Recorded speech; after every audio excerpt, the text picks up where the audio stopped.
പാർട്ടിയുടെ ചിഹ്നം ഇന്ന് പാലക്കാട് സ്റ്റേഡിയം ബസ് സ്റ്റാൻഡിലാണ്. പാലക്കാടിനെ സംബന്ധിച്ച് ഇന്ന് വളരെ വളരെ പ്രത്യേകതയുള്ള ഒരു ദിവസമാണ്. കാരണം ഇന്നാണ് വലിയ രാഷ്ട്രീയ കോളിളക്കം ഉണ്ടാക്കിക്കൊണ്ട് സന്ദീപ് വാര്യരുടെ കോൺഗ്രസ് പ്രവേശനം ഉണ്ടായത്. നമുക്കറിയാം, ചാനൽ ചർച്ചകളിൽ BJPയുടെ ഗർജിക്കുന്ന മുഖമായിരുന്ന സന്ദീപ് അദ്ദേഹത്തിന്റെ രാഷ്ട്രീയ അഫിലിയേഷൻ മാറ്റുകയും കോൺഗ്രസിൽ ചേരുകയും ചെയ്തതോടുകൂടി പാലക്കാട് ഉപതെരഞ്ഞെടുപ്പ് അതിന്റെ ഏറ്റവും അവസാനത്തെ ലാപ്പിൽ അപ്രതീക്ഷിതമായ ഒരു ട്വിസ്റ്റിലേക്ക് വന്നു ചേരുകയാണ് എന്ന് പറയാം. ഒപ്പം നിരവധി വിഷയങ്ങൾ SDPI ബന്ധമടക്കം BJP കോൺഗ്രസിനെതിരെ ആരോപിക്കുന്നു. സന്ദീപ് വാര്യരുടെ പ്രവേശനം, അങ്ങനെ കോൺഗ്രസ് വാര്യറായി മാറിയ സന്ദീപ് വാര്യർ എന്തിളക്കം ഈ ഉപതെരഞ്ഞെടുപ്പിൽ ഉണ്ടാക്കുമെന്ന് കൂടി പാലക്കാടിന്റെ ജനമനസ്സറിഞ്ഞുകൊണ്ട് നമ്മുടെ ചിഹ്നം ചോദിക്കുകയാണ്. എന്നോടൊപ്പം ശ്രീ ജിൻഷാദ് ജിന്നാസ് ഉണ്ട്, ശ്രീ VK സരോജ് ഉണ്ട്, ശ്രീ പ്രശാന്ത് ശിവനുണ്ട്. UDF-നെയും LDF-നെയും NDA-യെയും പ്രതിനിധീകരിച്ചുകൊണ്ട് ആദ്യം ശ്രീ ജിൻഷാദ്, രാഷ്ട്രീയമായ ഏതെങ്കിലും കാരണങ്ങളാലല്ല, മറിച്ച് വേദിയിൽ ഒരു കസേര കിട്ടാത്തതിന്റെ പേരിലാണ് സന്ദീപ് വാര്യർ പിണങ്ങി നിങ്ങളുടെ പാളയത്തിലേക്ക് വന്നത്. അപ്പോ രാഷ്ട്രീയം എന്തായാലും ഇതൊക്കെ കസേരകളുടെ കാര്യം മാത്രമാണ് എന്ന സന്ദേശം നിങ്ങൾ ജനങ്ങൾക്ക് കൊടുക്കുകയല്ലേ? ശ്രീ അഭിലാഷ്, സത്യത്തില് ഇതൊരു രാഷ്ട്രീയത്തില് ഇപ്പോ പാർട്ടി മാറുന്നത് ആദ്യത്തെ ഒരു കാര്യമല്ല. ഇതൊക്കെ രാഷ്ട്രീയത്തിൽ ഇങ്ങനെയൊക്കെയാണ് നടക്കുക എന്നാണോ? അല്ല, ഇത് സ്വാഭാവികമായി നടക്കുന്നതാണ്. പിന്നെ താങ്കൾ പറയുമ്പോൾ ഇവിടെ കസേര മാറി വന്നു എന്ന് താങ്കൾ പറയുന്ന ആ വാദത്തോടെ തന്നെ എനിക്ക് വിയോജിപ്പാണ്. സന്ദീപ് വാര്യർ BJP വിട്ട് കോൺഗ്രസിലേക്ക് വരുന്നത് എന്തിനു വേണ്ടിയാണ്? കോൺഗ്രസിന് ഇന്നിപ്പോൾ കേരളത്തിൽ ഈ സന്ദീപ് വാര്യരെ MLA ആക്കാൻ പറ്റത്തില്ല, MP ആക്കാൻ പറ്റത്തില്ല, ഒരു ബോർഡ് ചെയർമാൻ ആക്കാൻ പറ്റത്തില്ല. 1.5 വർഷം കഴിഞ്ഞ് നിയമസഭാ തെരഞ്ഞെടുപ്പല്ലേ? 1.5 വർഷം കഴിഞ്ഞിട്ടാണല്ലോ 1.5 വർഷം കഴിഞ്ഞിട്ടാണല്ലോ. ഇപ്പൊ ഈ സ്പോണ്ടേനിയസ് ആയിട്ടുള്ള കാര്യമാണ് ഞാൻ പറഞ്ഞത്. ഇപ്പോ ഇടതുപക്ഷത്തിന്റെ സ്ഥാനാർത്ഥി കോൺഗ്രസ് വിട്ടുപോയ ആളാണ്. അദ്ദേഹത്തിന് ഇത് ഇവിടെ പരാജയപ്പെടുമ്പോൾ ബോർഡ് ചെയർമാൻ സ്ഥാനമാണ് കിട്ടാൻ പോകുന്നത്. അല്ലെങ്കിൽ BJPയിലേക്ക് പോകുന്ന ഇതിനു മുന്നേ പോയ അനിൽ ആന്റണിക്ക് സുഗലോലമായ ജീവിതവും പാർട്ടി പോസ്റ്റും കേന്ദ്രത്തിൽ ഉന്നതമായ അംഗീകാരങ്ങളും ലഭിക്കുമെന്ന് അദ്ദേഹത്തിന് ബോധ്യമുണ്ട്. കാരണം രാജ്യം ഭരിക്കുന്നത് BJPയാണ്. ഇവിടെ രാജ്യം ഭരിക്കുന്നത് കോൺഗ്രസ് അല്ല, സംസ്ഥാനം ഭരിക്കുന്നത് കോൺഗ്രസ് അല്ല. സന്ദീപ് വാര്യർ വന്നത് വെറുപ്പിന്റെ കമ്പോളത്തിൽ നിന്നും സ്നേഹത്തിന്റെ കടയിലേക്കാണ്. വർഗീയത കണ്ടു മടുത്തിട്ടാണ്. അതുകൊണ്ട് തന്നെയാണ് അദ്ദേഹം കോൺഗ്രസിലേക്ക് വന്നത്. ശരി, ഓക്കെ. ശ്രീ സനോജ്, സ്നേഹത്തിന്റെ കമ്പോളത്തിലെ ആ കടമുറിയിലേക്ക് കയറുകയാണ് സന്ദീപ് വാര്യർ ചെയ്തത്. എന്തുകൊണ്ടായിരിക്കും നിങ്ങൾ ആവർത്തിച്ച് വിളിച്ചിട്ടും നിങ്ങളുടെ കടയിലേക്ക് സന്ദീപ് കയറാതിരുന്നത്? ഞങ്ങൾ ആവർത്തിച്ച് വിളിച്ചിട്ടില്ല. അദ്ദേഹത്തെ ഒരു കോമ്രേഡായി കേഡറായി സംരക്ഷിക്കുമെന്നാണ് AK ബാലൻ പറഞ്ഞത്. ഞങ്ങൾ ആവർത്തിച്ച് വിളിച്ചിട്ടില്ല. മറ്റൊരു കാര്യം, സന്ദീപ് വാര്യർക്ക് തോന്നിക്കാണും സന്ദീപ് വാര്യർ ഉദ്ദേശിക്കുന്ന ഹിന്ദുത്വ രാഷ്ട്രീയം കുറെ കൂടി ഭംഗിയായി ഇവരുടെ സുധാകരനും സതീശനും ഷാഫിയും കൂടി നടത്തി കൊടുക്കുമെന്ന്. കാരണം അയാള് വളരെ ഏറെ ഈ സമൂഹത്തെ ഭിന്നിപ്പിക്കാൻ വേണ്ടി നിരവധിയായ ഇടപെടൽ നടത്തിയ ആളാണ്. വ്യക്തിപരമായ അഭിപ്രായം മാത്രമാണ്. രാഷ്ട്രീയമായ വിയോജിപ്പുകൾ AK ബാലൻ പറഞ്ഞു, MP ഗോവിന്ദൻ പറഞ്ഞു, MP രാജേഷ് പറയട്ടെ, പാർട്ടിയുടെ ഏറ്റവും പ്രധാനപ്പെട്ട ആളുകൾ രാഷ്ട്രീയമായ വിയോജിപ്പുകൾ അത് സ്വാഭാവികമാണ്. പക്ഷേ സന്ദീപ് വാര്യർ എന്ന വ്യക്തി ഈ കേരളത്തെ, ഈ നമ്മുടെ രാജ്യത്തെ വിഭജിക്കാൻ വേണ്ടി അങ്ങേയറ്റം മതവിദ്വേഷം കലർന്ന ഭാഷയിൽ മാത്രം സംസാരിക്കുന്ന ഒരാളാണ്. തികഞ്ഞ വർഗീയവാദിയാണ്. ഇപ്പൊ കേരള തൊഗാണ്ടിയ ആയിട്ടുള്ള സന്ദീപ് വാര്യരെ കോൺഗ്രസ് അവരുടെ പാളയത്തിലേക്ക് എടുത്തതിൽ കൂടി കോൺഗ്രസ് ഒരു നിലപാട് ഇവിടെ വ്യക്തമാക്കുന്നു. എന്താണ്? ഇത്തരം വർഗീയവാദികളെല്ലാം ഉൾക്കൊള്ളാൻ ഞങ്ങൾ കഴിയും എന്നാണ്. ഇനിയിപ്പോ KPCC ഓഫീസിൽ ശാഖ തുടങ്ങിയാലും അത്ഭുതപ്പെടാനില്ല. ശാഖക്ക് കാവൽ നിൽക്കാൻ ഇനി സന്ദീപ് വാര്യരെയും കൂട്ടിയിട്ട് സുധാകരന് പോവാൻ എന്നുള്ളതല്ലാതെ മറ്റൊരു നേട്ടവും കോൺഗ്രസിന് ഇതുവഴി ഉണ്ടാവാൻ വേണ്ടി പോകുന്നില്ല. ശരി, ശ്രീ പ്രശാന്ത്, അപ്രതീക്ഷിതമായ ഒരു തിരിച്ചടിയാണ് BJPയെ സംബന്ധിച്ച് ഉണ്ടായിട്ടുള്ളത്. നോക്കൂ, ഒരു തെരഞ്ഞെടുപ്പിന് ഇനി 3 ദിവസമേ ഉള്ളൂ. BJPയുടെ ആശയം പ്രചരിപ്പിച്ചുകൊണ്ടിരുന്ന പാലക്കാട് ജില്ലക്കാരനായ സന്ദീപ് മറുകണ്ഠം ചാടുന്നു. മൂത്താൻതറയിലടക്കം ഇതുണ്ടാക്കുന്ന കോളിളക്കത്തെക്കുറിച്ചുള്ള നെഞ്ചിടിപ്പ് ഇപ്പോൾ ഉണ്ടോ പ്രശാന്തിന്? ഹലോ, ഭാരതീയ ജനതാ പാർട്ടിയെ സംബന്ധിച്ചിടത്തോളം ഇതൊരു വിഷയമേ അല്ല. മൂത്താന്തറയിൽ ഇതുണ്ടാക്കാൻ പോകുന്ന കോളിളക്കം എന്ന് പറയുന്നു. മൂത്താന്തറയുടെ പേര് പറഞ്ഞുകൊണ്ട് സന്ദീപുടെ മുതലക്കണ്ണീർ ഒഴുക്കുകയാണ്. ഇതിനേക്കാളും വലിയ ആളുകൾ ഈ പാർട്ടിക്കും പ്രസ്ഥാനത്തിനും വേണ്ടി പ്രവർത്തിച്ച് അവരുടെ പഴക്കം ചെന്ന മണ്ണാണ് മൂത്താന്തറ എന്ന് പറയുന്നത്. ഒരു വ്യക്തി പോയത് കൊണ്ട് പ്രത്യേകിച്ച് മൂത്താന്തറയ്ക്കകത്ത് യാതൊരുവിധ ഇമ്പാക്റ്റ് ഉണ്ടാക്കാൻ പോകുന്നില്ല. ഈ പാലക്കാടിനകത്ത് ഈ തെരഞ്ഞെടുപ്പിൽ നിങ്ങളിപ്പോൾ മൂത്താന്തറയെ കുറിച്ച് പറഞ്ഞു. ആ മൂത്താന്തറയിൽ നിന്ന് വരുന്ന അതേ ബൂത്തിലെ പ്രതിനിധിയാണ് ഞാൻ. ആ പ്രതിനിധിയായിട്ടുള്ള ആ ബൂത്തിലെ ഞങ്ങളുടെ പാർട്ടിക്ക് കിട്ടുന്നതിന്റെ 50% വോട്ട്, 25% വോട്ട് പോലും സന്ദീപ് വാര്യരുടെ പാർട്ടിക്ക് പിടിക്കാൻ പറ്റില്ല. അങ്ങനെ പിടിക്കാൻ തയ്യാറുണ്ടെങ്കിൽ സന്ദീപിനോട് പരസ്യമായി വെല്ലുവിളിക്കുകയാണ്. മൂത്താന്തറയിലെ ഞാൻ പ്രതിനിധാനം ചെയ്യുന്ന 56-ാം ബൂത്തിലെ മൂത്താന്തര ക്ഷേത്രം നിൽക്കുന്ന ബൂത്തിലെ അവിടെ കോൺഗ്രസ് പാർട്ടിക്ക് ഈ BJP പിടിക്കുന്നതിന്റെ 25% വോട്ട് പോലും പിടിക്കാൻ സാധിക്കില്ല. സന്ദീപ് ഉന്നയിക്കുന്നത് വൈകാരികമായ ഒന്ന് രണ്ട് വിഷയങ്ങൾ. എന്ത് വികാരം? ഒന്ന് അദ്ദേഹത്തിന്റെ അമ്മ മൂത്താൻ സമുദായക്കാരെ അമ്മ മരിച്ചപ്പോ ഈ ശ്രീകൃഷ്ണകുമാർ തിരിഞ്ഞു നോക്കിയില്ല. ഒന്നാമത്തെ കാര്യം. രണ്ടാമത്തേത് ശ്രീനിവാസനെ കൊന്ന ആളുകളെ രക്ഷിക്കാൻ സഹായിച്ചു പാർട്ടി. അക്കാര്യത്തിൽ ഒരു കാര്യവും ചെയ്തില്ല എന്ന ആരോപണം. ഇവിടെ ബലിദാനികളുടെ പേര് പറഞ്ഞുകൊണ്ട് ഒരേ സമയത്ത് ഉപദേശിക്കലും ഊക്കലും ചെയ്യുന്ന പരിപാടിയാണ് സന്ദീപ് വാര്യർ കാണിക്കുന്നത്. ഒരേ സമയത്ത് ഉപദേശിക്കൽ ഊക്കലാണ് കാണിക്കുന്നത്. ഇവിടെ ഇത്തരത്തിൽ പറയുന്നുണ്ടെങ്കിൽ ഇതേ ശ്രീനിവാസന്റെ കൊലപാതക കേസിലെ പ്രതികളുടെ പാർട്ടിയുമായി ബാന്ധവം പുലർത്തുന്ന പോപ്പുലർ ഫ്രണ്ട് ഭീകരവാദികളെ SDPI പരസ്യമായി പിന്തുണ പ്രഖ്യാപിച്ചു കോൺഗ്രസ് പാർട്ടിക്ക്. അവരുടെ എവിടെയൊക്കെ നക്കി കൊടുത്തിട്ടാണ് സന്ദീപ് വാര്യർ കോൺഗ്രസ് പോയിക്കണമെന്ന് പറയുന്നത്. അല്ലല്ല, മാന്യമായ പദപ്രയോഗങ്ങൾ ഉപയോഗിക്കണം. പേര് പറഞ്ഞുകൊണ്ട് സന്ദീപിന് ഇവിടെ അതൊക്കെ ശരി, സന്ദീപിനെ വിമർശിക്കാം. അങ്ങനെ വിമർശിക്കുമ്പോൾ ശരിയായ പദപ്രയോഗങ്ങൾ ഉപയോഗിക്കണം. ശരിയായ വിമർശനം. സന്ദീപിനെ പോലുള്ളവർക്ക് ഇത് തന്നെ ധാരാളമാണ്. ശരി, സന്ദീപിനെ പോലുള്ളവർക്ക് ഇത് തന്നെ. അല്ല, ഇത് വൈകാരിക വിഷയമായിരിക്കും, പക്ഷേ നമ്മൾ നല്ല വാക്കുകൾ ഉപയോഗിക്കുക എന്നുള്ളത് വളരെ പ്രധാനപ്പെട്ട കാര്യമാണ്. സന്ദീപിനെ സംബന്ധിച്ചിടത്തോളം ഇത് തന്നെ ധാരാളമാണ്. സന്ദീപിന് വഴക്കൊന്നും വേണ്ട. ഏറ്റവും വലിയ ഭാഷ. ശരി, ഓക്കെ. നോക്കൂ, ഇവിടെ രണ്ട് പ്രധാനപ്പെട്ട വിഷയങ്ങൾ ഷിജിനാസ്. ഒന്ന്, വർഗീയവാദിയായ ഒരാളെ നിങ്ങളുടെ കൂടാരത്തിലേക്ക് വിളിച്ചു. ഇനി ശാഖയ്ക്ക് കാവൽ നിൽക്കാൻ ആളില്ലാത്ത പ്രശ്നം വരില്ല എന്ന് സനോജ് ആരോപിക്കുന്നു. SDPA ബാന്ധവം പ്രശാന്ത് ആരോപിക്കുന്നു. അപ്പോ വളരെ പ്രധാനപ്പെട്ട ഒരു നീക്കത്തിലൂടെ ഈ രണ്ട് ഭാണ്ഡങ്ങളും നിങ്ങൾക്ക് ചുമക്കേണ്ടി വരുന്നു എന്ന പ്രശ്നം വരില്ലേ? ശ്രീ അഭിലാഷേ, ഇദ്ദേഹം ഇപ്പോ CPM-ന്റെ പ്രതിനിധി പറഞ്ഞത് MP രാജേഷിന്റെ പത്രക്കാർക്ക് കൊടുത്തിട്ടുള്ള ബൈറ്റ്, വിവിധ ചാനലിൽ കൊടുത്തിട്ടുള്ള ബൈറ്റ് ഞാൻ കാണിച്ചു തരാം. താങ്കൾ അത് ആദ്യം ഉന്നയിച്ചതുമാണ്. അതുപോലെ ഗോവിന്ദ മാസ്റ്റർ, AK ബാലൻ ഉൾപ്പെടെയുള്ളവർ, അതായത് സന്ദീപ് വാര്യർ നിലപാട് വ്യക്തമാക്കിയാൽ സന്ദീപ് വാര്യർ മതേതര ജനാധിപത്യ പ്രസ്ഥാനത്തിലേക്ക് കടന്നു വരാൻ തയ്യാറാണെങ്കിൽ ഞങ്ങൾ സ്വീകരിക്കുമെന്ന് നിലപാട് പറഞ്ഞവരാണ് ഇവർ. ഇപ്പോ ഇദ്ദേഹം പറഞ്ഞത് സന്ദീപ് വാര്യർ കേരള തൊഗാഡിയാണെന്നാണ് പറഞ്ഞത്. ഞാൻ മനസ്സിലാക്കുന്നത് സന്ദീപ് വാര്യർ ഒരു BJP-യുടെ പ്രവർത്തകനായിരുന്നു, അല്ലെങ്കിൽ ഭാരവാഹിയായിരുന്നു. അദ്ദേഹം ഒരു RSS-ന്റെ കേഡറല്ലായിരുന്നു. ഈ RSS-ന്റെ കേഡറായി CPM-ന്റെ നേതാക്കന്മാരെ ആക്രമിച്ച് കൊലപ്പെടുത്താൻ നേതൃത്വം കൊടുത്ത കണ്ണൂരിലെ സുബീഷ് മിന്നി ഇന്നിപ്പോ ഇവരുടെ പാർട്ടിയിലാണ്. അതുപോലെ ഓണ ദിവസം P ജയരാജനെ വീട്ടിൽ കയറി വെട്ടിക്കൊലപ്പെടുത്താൻ നോക്കിയ OK വാസുവും AK അശോകനും ഇവരുടെ പാർട്ടിയിലാണ്. അപ്പൊ അവരാണ് ഇവരുടെ പാർട്ടിയിൽ ചേർന്നാൽ അവർ മതേതരത്വ ജനാധിപത്യ പ്രസ്ഥാനത്തിൽ കടന്നു വന്നവർ, അവർ മതനിരപേക്ഷതയ്ക്ക് അനുകൂലമായി നിൽക്കുന്നവർ. അവർ കോൺഗ്രസിലേക്ക് പോയാൽ അവിടെ അവർ വർഗീയവാദി, കേരള തൊഗാഡിയ. ഞാൻ ചോദിക്കട്ടെ, ഇപ്പൊ സന്ദീപ് വാര്യർ BJP-യുമായിട്ടാണല്ലോ കലഹിച്ചത്. അദ്ദേഹം കലഹിച്ചിട്ട് CPM-ൽ പോകാനാണെങ്കിൽ പിന്നെ അദ്ദേഹം എന്തിനാണ് വെറുതെ അതിനും ബന്ധം അദ്ദേഹത്തിന് BJP-യിൽ നിന്നാ പോരെ? കാരണം ഇവർ CJP ആണല്ലോ, കമ്മ്യൂണിസ്റ്റ് ജനതാ പാർട്ടിയാണ്. അപ്പൊ ആ ചെറുപ്പക്കാരന് രാഷ്ട്രീയത്തിന്റെ പേരിലാണോ? അല്ലല്ലോ. അദ്ദേഹത്തിന് ഒരു ദിവസം എഴുന്നേറ്റപ്പോൾ RSS-ന്റെ പ്രത്യയശാസ്ത്രം ശരിയല്ലല്ലോ, BJP-യുടെ രാഷ്ട്രീയ നയസമീപനം ശരിയല്ലല്ലോ എന്ന് തോന്നിയതിന്റെ അടിസ്ഥാനത്തിലാണോ അദ്ദേഹം പാർട്ടി മാറിയത്, കോൺഗ്രസിലേക്ക് പോയതല്ലല്ലോ? അദ്ദേഹം കലഹിച്ചത് അതിന്റെ പേരിലാണെന്ന് മാത്രമല്ലല്ലോ, അദ്ദേഹത്തിന് ആ പാർട്ടിയിൽ നേരിടുന്ന അവഗണന. ഒരാൾ പാർട്ടി വിടാൻ പല കാരണങ്ങളുണ്ടാകും. അദ്ദേഹം നേരിട്ട അവഗണന, കുടകരയിലെ കുഴൽപ്പണ കേസുമായി ബന്ധപ്പെട്ട കേസ്, ശ്രീനിവാസന്റെ കൊലപാതകത്തിൽ ഈ BJP സംസ്ഥാന നേതൃത്വവും ഇവിടുത്തെ BJP-യുടെ സ്ഥാനാർത്ഥിയായിട്ടുള്ള കൃഷ്ണദാസ് പ്രതികളെ രക്ഷപ്പെടുത്താൻ വേണ്ടി ഇടപെടലുകൾ നടത്തി എന്നതും അദ്ദേഹം പരസ്യമായി പറഞ്ഞല്ലോ. ഇനി കൊടകരയിലെ കുഴൽപ്പണ കേസുമായി ബന്ധപ്പെട്ട് സുരേന്ദ്രന്റെ കാര്യങ്ങൾ വരും ദിവസങ്ങളിൽ പുറത്തു വരാൻ പോകുകയാണ്. പിന്നെ മറ്റൊരു കാര്യം എത്ര നാളെന്നും പറഞ്ഞ ഈ ഗോൾവാൾക്കറിന്റെ ബുക്കൊക്കെ വായിച്ച് ഈ തലക്ക് ഭ്രാന്ത് പിടിച്ച് വർഗീയതയുമായി പറഞ്ഞു നടക്കുന്നത് ഇവർ. അദ്ദേഹം നേരത്തെ BJP-യുടെ പ്രതിനിധി പറഞ്ഞത് എന്താണ്? ഞങ്ങൾക്കൊരു വ്യക്തിയല്ല പ്രശ്നം. ശരിയാണ്. ഇപ്പൊ നാളെ പ്രശാന്ത് BJP-യിൽ നിൽക്കുമ്പോൾ ഗോൾവാൾക്കറുടെ പുസ്തകമൊക്കെ വീട്ടിൽ തന്നെ വെച്ചിട്ടാണോ കോൺഗ്രസ് ഓഫീസിലേക്ക് വന്നതെന്ന് ചോദിച്ചോ?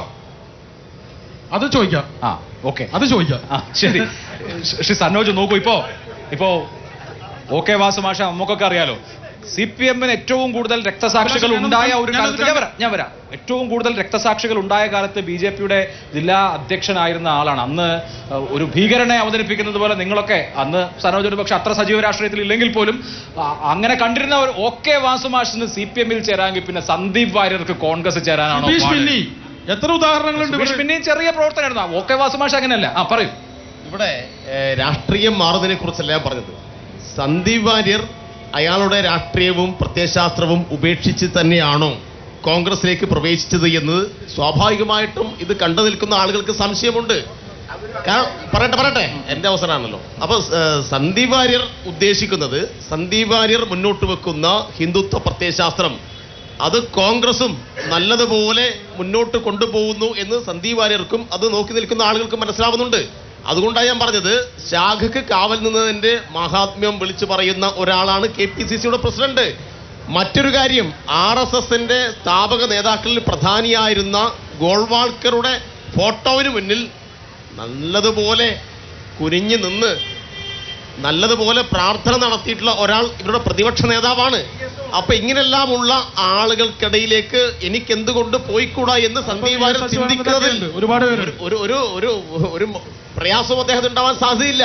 അതുകൊണ്ട് ഏതെങ്കിലും ആള് പാർട്ടി മാറുന്നതുമായി ബന്ധപ്പെട്ട കാര്യമല്ല ഇത്. സന്ദീപ് വാര്യർ അദ്ദേഹത്തിന്റെ പ്രത്യയശാസ്ത്രവും അദ്ദേഹത്തിന്റെ ആശയമൊന്നും മാറ്റാതെ തന്നെ കോൺഗ്രസിനകത്ത് നിൽക്കാൻ വേണ്ടി കഴിയുന്ന അന്തരീക്ഷത്തിലേക്ക്, ഒരു രാഷ്ട്രീയ അവസ്ഥയിലേക്ക് കോൺഗ്രസ് പരിണമിച്ചിരിക്കുന്നു. നിങ്ങളുമായി ചർച്ച നടത്തിയപ്പോ സന്ദീപേ, ഈ ആശയങ്ങളൊക്കെ മാറ്റണം, നിങ്ങൾ മുമ്പ് വിശ്വസിച്ച ആശയങ്ങളൊന്നും ഇനി പറ്റില്ല എന്ന് അങ്ങനെ പറഞ്ഞോ? തീർച്ചയായിട്ടും എല്ലാവരും രാഷ്ട്രീയ പ്രവർത്തനം നടത്തുന്നത് എതിർപ്പാളയത്തിലുള്ള അല്ലെങ്കിൽ ഞങ്ങൾക്കെതിരായി നിൽക്കുന്ന ആളുകളെ കൂടി ഞങ്ങളെ കൂടെ ഭാഗമാക്കാനാണ്.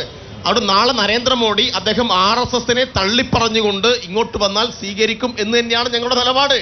അതുകൊണ്ട് രാഷ്ട്രീയം മാറുന്നതിനെതിരായിട്ടുള്ള കാര്യമല്ല പറഞ്ഞത്. പക്ഷെ RSSന്റെ കൊടും വിഷമായിട്ടുള്ള സന്ദീപ് വാര്യർക്ക് പോവാൻ കഴിയുന്ന വിധത്തിലേക്ക് കോൺഗ്രസ് RSSുമായി ചേർന്ന് അതുമായി ബന്ധപ്പെട്ട ചങ്ങാത്തം, അവരുടെ ഒരു പ്രത്യയശാസ്ത്ര നിലപാട്, മൃദു ഹിന്ദുത്വ നിലപാട് ആ നിലയിലേക്ക് മാറിയിരിക്കുന്നു എന്നതാണ് വർത്തമാനകാല. അത് മാത്രമല്ല, ഒറ്റ കാര്യം കൂടി, STP എന്ന് പറയുന്ന മതതീവ്രവാദ സംഘടന കോൺഗ്രസിന് അനുകൂലമായി നോട്ടീസ് അടിച്ച് ആരാധനാലയങ്ങളിലാണ്. അപ്പൊ ഇവർക്ക് എല്ലാ വിധത്തിലുള്ള ഇതുപോലെയുള്ള തീവ്ര മതപ്രസ്ഥാനങ്ങളുമായിട്ടും ബന്ധപ്പെടാൻ കഴിയുന്നു എന്നതാണ് നമ്മളിപ്പോ ഇവിടെ കാണുന്നത്. അതുകൊണ്ട് 23-ാം തീയതി ഇവിടെ RSSന്റെയും അതുപോലെ തന്നെ STPയുടെയും പതാക വിജയാഹ്ലാദത്തിൽ പാറാതിരിക്കണമെങ്കിൽ ഇടതുപക്ഷം തന്നെ ഇവിടെ വിജയിക്കേണ്ടതുണ്ട്.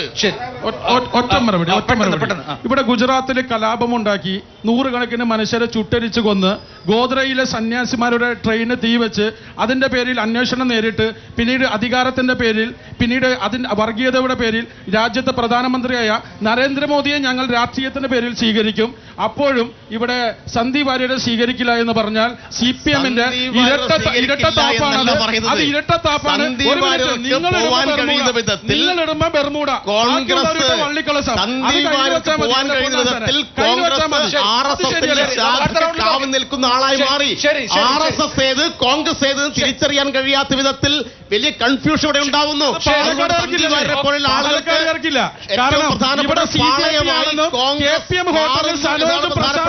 ഒരുമിച്ച് സ്വകാര്യം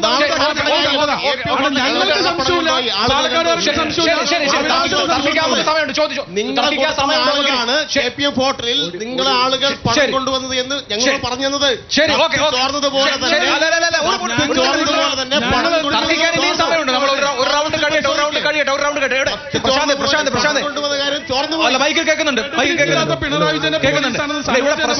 ഇവിടെ പ്രശ്നം നോക്കൂ. ഇന്നിപ്പോ സന്ദീപ് ഉന്നയിച്ചിരിക്കുന്ന ഒരു കാര്യം, ഞാൻ എന്തുകൊണ്ട് BJPയിൽ നിന്ന് പുറത്തുപോയി?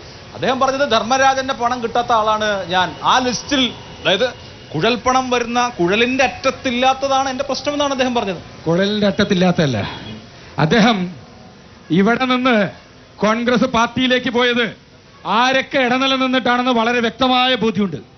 സുഡാപ്പികളും ജമാഅത്തെ ഇസ്ലാമിക്കാരും മധ്യസ്ഥം നിന്നുകൊണ്ട് അവരുടെ നിന്ന് എത്ര കോടിയാണ് വന്നത് എന്നുള്ളത് ഇനി കുറച്ചു കാലം കഴിയുമ്പോൾ ഓട്ടോമാറ്റിക്കലി പുറത്തു വരും.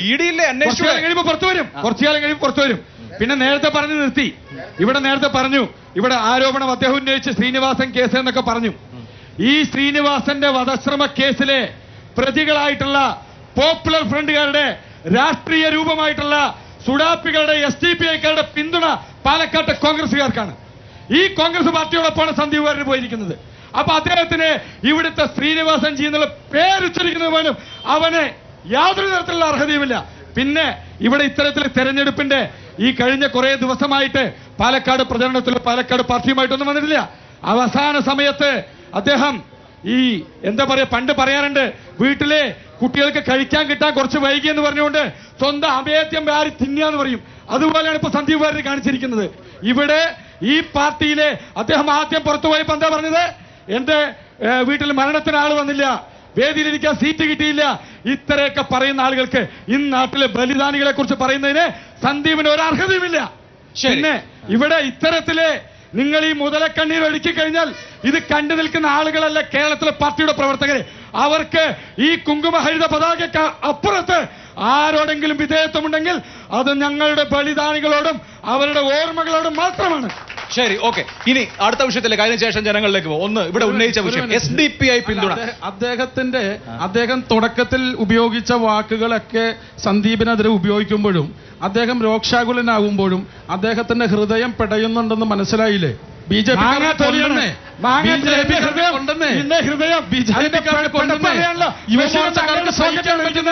എന്റെ ഹൃദയത്തിന്റെ പെടപ്പറയാനുള്ള മെഷീൻ അങ്ങനെ പോക്കറ്റിലാണ് ഇരിക്കുന്നത്. ഇവിടെ കാതുകുത്തിയാൻ പോയാൽ കടുക്കലിട്ടവും വരും. അത്രേ ഉള്ളൂ. ശരി, ഓക്കെ, അത് വിടാം.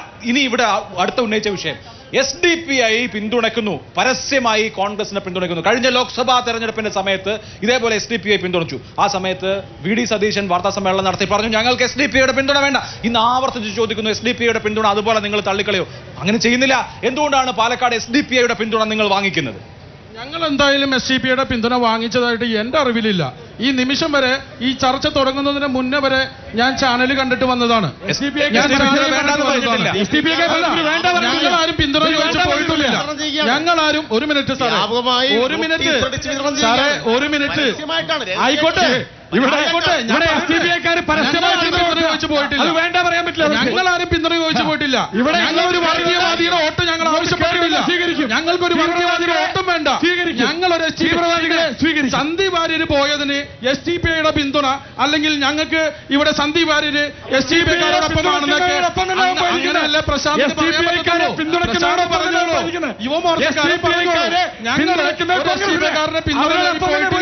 ഞങ്ങൾക്കൊരു വർഗീയവാദിയുടെ ഞങ്ങൾ ഇവിടെ സാറ് ഒരു മിനിറ്റ് സാറ് പറയുമ്പോ ഞാൻ മിണ്ടുന്നില്ല. അപ്പോ ഞങ്ങളൊരു വർഗീയവാദിയുടെയും പിന്തുണ ഇവിടെ അഭ്യർത്ഥിച്ചിട്ടില്ല. ഞങ്ങളൊരു വർഗീയവാദികളുമായി ഇവിടെ വോട്ട് ചർച്ചയ്ക്ക് പോയിട്ടില്ല.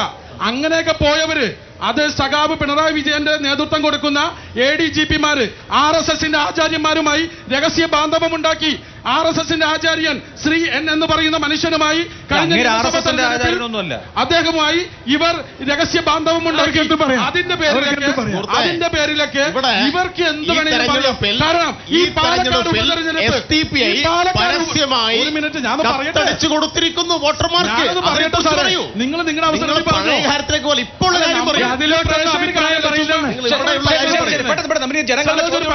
നമ്മൾ പ്രേക്ഷകർ കാണല്ലേ?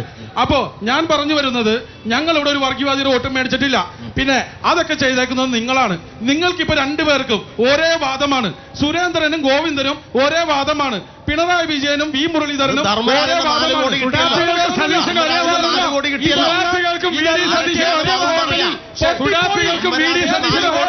പൊട്ടിപ്പോയി.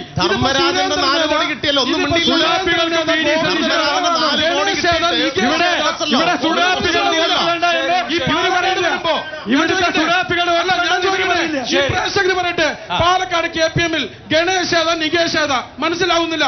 പ്രശാന്ത് ഏതാ, സനോജ് ഏതാ മനസ്സിലാവുന്നില്ല. VV രാജേഷ് ഏതാ, TV രാജേഷ് ഏതാ. അതിന്റെ ഇടയിൽ എത്രയോ കാര്യങ്ങൾ പറഞ്ഞിട്ടുണ്ട്. അഭിലാഷിനോട് ചോദിക്കും, ഇവരെന്നാ KPM ഹോട്ടലിൽ ഇപ്പൊ എന്നിട്ട് DYFIയുടെ സംസ്ഥാന സെക്രട്ടറി കോൺഗ്രസ്സുകാരെന്ന രഹസ്യ വിവരമാണെങ്കിൽ പോലീസിനോട് പിടിപ്പിക്കണ്ടേ? അല്ലാതെ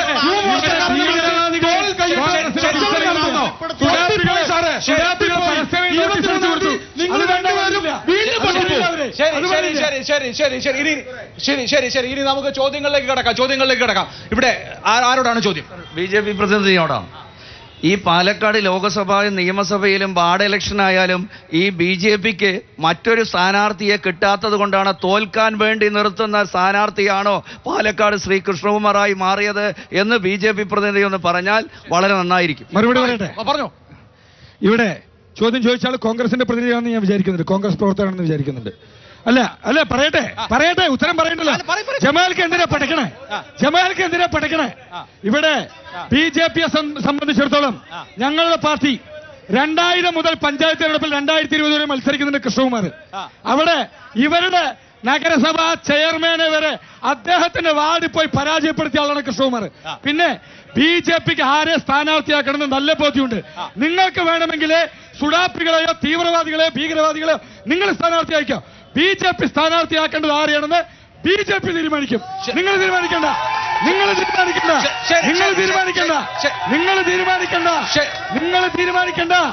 BJP-ക്ക് ആരെ സ്ഥാനാർത്ഥിയാക്കണമെന്ന് BJP തീരുമാനിക്കും. അദ്ദേഹം 5 തവണ പാലക്കാട് നഗരസഭയിലെ നിങ്ങളുടെ ചെയർമാനെ ഉൾപ്പെടെ PV രാജേഷ് ഉൾപ്പെടെ ഇവിടുന്ന് പറപ്പിച്ച ആളാണ്. എന്നിട്ടാണ് നിങ്ങൾ പറയുന്നത്. ശരി, നമുക്ക് ഒരു സെക്കൻഡ് ഒന്ന് തണുപ്പിക്കാൻ ഒരു ഇടവേള എടുത്തിട്ട് പെട്ടെന്ന് വരാം ഇതേ വിഷയത്തിലേക്ക്, നിങ്ങളുടെ ചോദ്യങ്ങളിലേക്ക്. ഒരു ചാട് ഞാൻ നേരത്തെ പറഞ്ഞതുപോലെ എല്ലാ ദിവസവും ട്വിസ്റ്റാണ്. ഇന്നത്തെ ട്വിസ്റ്റിന്റെ ബാക്കിപത്രമാണ് ഇവിടെ അരങ്ങേറുന്നത്. ഇനി ജമാൽക്ക് ചോദ്യം ചോദിക്കാൻ തരാം. ഇന്നലെ ചോദിച്ച അതേ ചോദ്യം ചോദിക്കരുത്. ബൂത്തിന്റെ കണക്ക് ചോദിക്കരുതല്ലോ. ചോദിച്ച ചോദ്യം അല്ലല്ലോ, പുതിയ ചോദ്യം. പുതിയ ചോദ്യം. ഇന്നലെ ചോദിക്കാൻ ഒരു അവസരം തരുന്നില്ലല്ലോ. ഇന്നത്തെ ചോദ്യം അതിന് മറുപടി ഇന്നലെ സാനോജ് പറഞ്ഞില്ല. എന്നാ ഇനിയിപ്പോ പുതിയത് ചോദിക്കാം. അതായത് കെ സുധാകരൻ സാഗയ്ക്ക് കാവൽ നിന്നു. അന്ന് സുധാകരൻ അവരിന്റെ കൂടെയാണ്. സംഘടനാ കോൺഗ്രസിന്റെ നേതാവായിരിക്കുമ്പോഴാണ് അവരിന്റെ കൂടെയാണ്. രണ്ടാമത്തത് SDPI, ഇന്ത്യൻ ജമാഅത്ത് ഇസ്ലാമിക്കും പാകിസ്ഥാൻ ജമാഅത്ത് ഇസ്ലാമിക്കും ഒരു വ്യത്യാസമുണ്ട്. പാകിസ്ഥാൻ ജമാഅത്ത് ഇസ്ലാമിക്ക് വോട്ടവകാശമുണ്ട്, ഇന്ത്യൻ ജമാഅത്ത് ഇസ്ലാമി വോട്ട് ചെയ്യില്ല. അത് പണ്ടല്ലേ, ഇപ്പൊ ചെയ്യും. ഇപ്പൊ ചെയ്യുന്നത് എപ്പോ മുതൽ? 1977 ജനസംഘവും ജമാഅത്ത് ഇസ്ലാമിയും ഇടതുപക്ഷത്തിന്റെ കൂടെ നിന്നിട്ട് ഇന്ദിരാഗാന്ധിനെ തോൽപ്പിക്കാൻ വേണ്ടിയിട്ടാണ് ആ വോട്ട് ചെയ്തത്. ആ തുടർന്നത് 2011 വരെ ജമാഅത്ത് ഇസ്ലാമിനെ കൊണ്ട് വോട്ട് വാങ്ങിയവരാണ് ഇവര്. ചോദ്യം അതല്ല. മദനിയായിട്ട് ഇവർക്ക് പങ്കുണ്ടോ? ഇപ്പൊ മദനി ഇവരുടെ കൂടെയുണ്ടോ? അപ്പൊ ഇവര് വർഗീയവാദിയല്ലേ? ജമാഅത്ത് ഇസ്ലാമിന്റെ വോട്ട് വാങ്ങുമ്പോൾ നല്ല ജനാധിപത്യ വിശ്വാസികളായിരുന്നു. അതായത് ഞങ്ങളുടെ നാട്ടിലൊന്ന് പറയും, എന്ത് പറയറിയ, ഞാൻ ആണില്ലാണ്ട് 6 പ്രസവിച്ചാലും നിന്നമാതിരി മാനത്തിന് വിറ്റിലടിയെന്ന്. അതും മാതിരിയാണ്. ഇവർക്ക്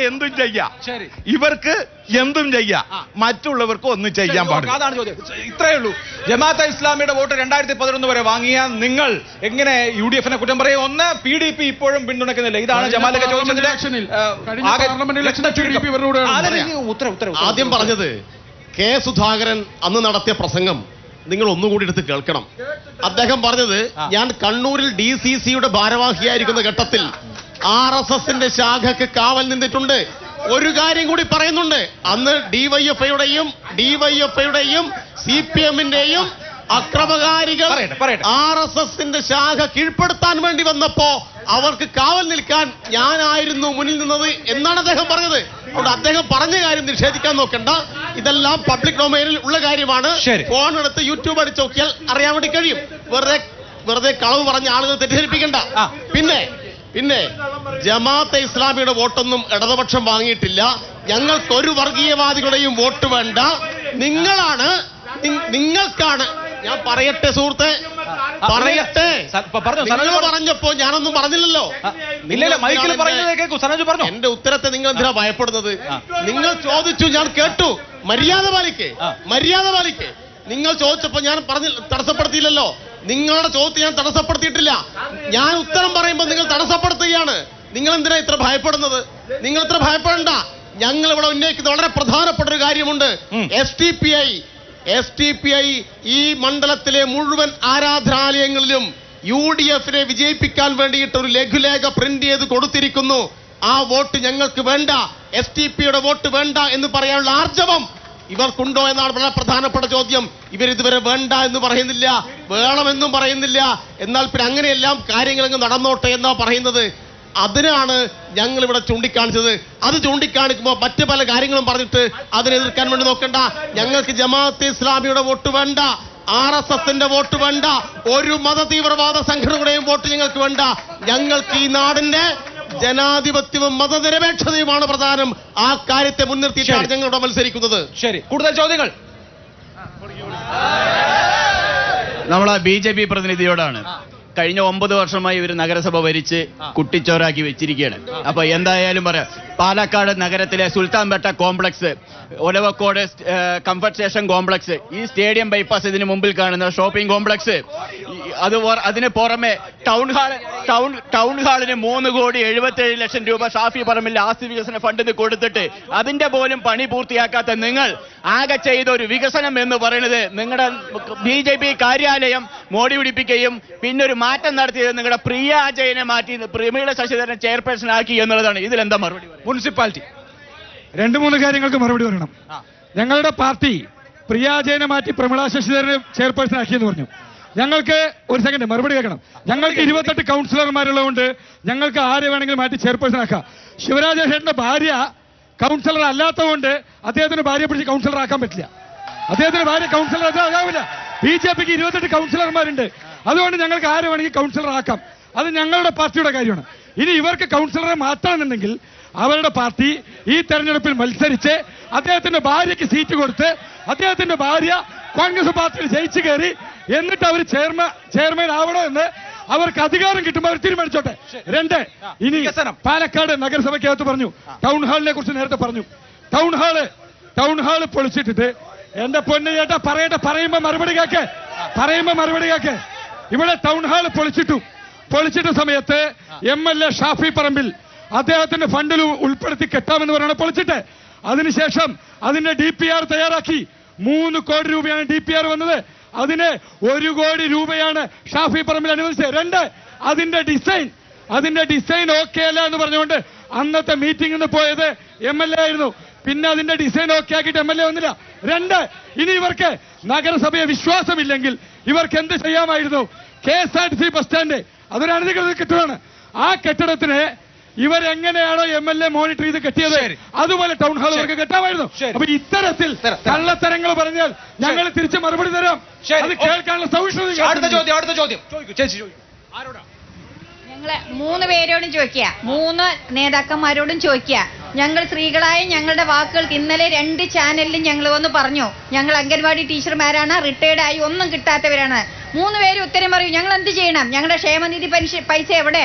ഞങ്ങൾ എങ്ങനെ ജീവിക്കും? നിങ്ങൾ അതിന് 3 പേര് ഉത്തരം തന്നേ ഞങ്ങൾ ഇവിടുന്ന് പോകും.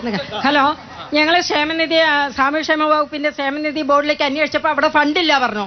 ഞങ്ങൾ അടച്ച ഫണ്ട് എവിടെ പോയി? ഞങ്ങളുടെ ഫണ്ടിന് എന്ത് ചെയ്ത്? ഞങ്ങൾ 1.5 വർഷമായി ഞങ്ങൾ ഈ ഇതിന്റെ പിന്നാലെ നടന്നുകൊണ്ടിരിക്കുകയാണ്. ഞങ്ങൾക്ക് ഇതിന്റെ ഉത്തരം കിട്ടണം. ഞങ്ങൾക്ക് ജീവിക്കണം. ഇന്നിപ്പോ തരൂര് പഞ്ചായത്തിൽ ഒരു അംഗൻവാടി ടീച്ചർ ഓഫീസിൽ പോയിട്ട് പൈസ ചോദിച്ചപ്പോൾ ഇല്ല എന്ന് പറഞ്ഞിട്ട് അവർ ആത്മഹത്യ ചെയ്തിരിക്കണം. ഞങ്ങളെ പോലുള്ളവർക്ക് ജീവിക്കണ്ടേ? ഞങ്ങൾ പാവപ്പെട്ട മക്കളിൽ നിന്ന് നോക്കിയിട്ട് ഇരുന്നിട്ട് 42 കൊല്ലം 42 കൊല്ലം ജോലി ചെയ്താണ് അതിനുള്ള മറുപടി തരിക.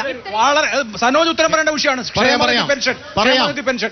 ഇവിടെ കേരളത്തിലെ ക്ഷേമനിധി ആനുകൂല്യങ്ങൾ മുടക്കാൻ വേണ്ടി, കേരളത്തിലെ പാവപ്പെട്ട ജനങ്ങൾക്ക് കൊടുക്കുന്ന പല പദ്ധതികളും അട്ടിമറിക്കാൻ വേണ്ടി കേന്ദ്ര ഗവൺമെന്റ് വല്ലാത്ത നിലയിൽ ഇടപെട്ടുകൊണ്ടിരിക്കുകയാണ്. പറയട്ടെ സുഹൃത്തെ, ഇവിടെ വയനാട് ദുരന്തമുണ്ടായിട്ട് 1 രൂപ പോലും കേന്ദ്ര ഗവൺമെന്റ് ഇങ്ങോട്ട് കൊടുത്തോ?